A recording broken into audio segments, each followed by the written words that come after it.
Hachette Audio presents The End of the Alphabet, How Gen Z Can Save America. Written and read by Isabel Brown.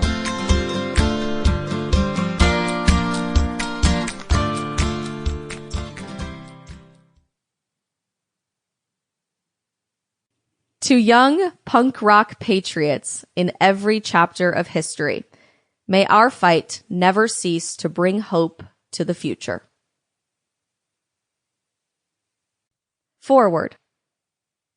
Before I tell you a bit about Isabel and why I'm honored to write the foreword for this book, I'd like to take you on a journey all the way back to the fall of 2015. So get in your DeLorean, make sure the flux capacitor has enough power, and join me for the ride. 2015 may not seem too long ago in actual years, but in terms of the temperature of the country, it feels like centuries ago.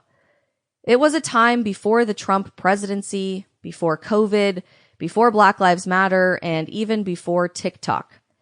While our political wars had long been raging, our culture wars were just beginning to simmer.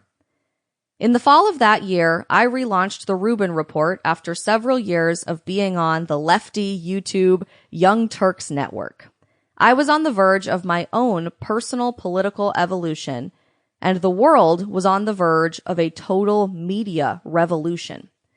One of my first moves with the relaunched Rubin Report was to buck the trend of creating shorter and shorter videos. While this was before TikTok, it was during the explosion of Snapchat and the height of the now defunct 6-second video madness of Vine. Everything was getting shorter and tinier, including our attention spans.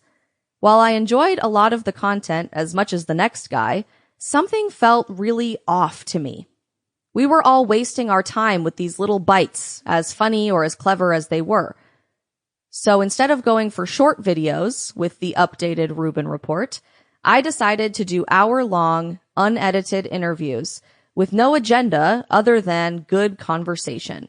Old school, a la my broadcasting hero, Larry King.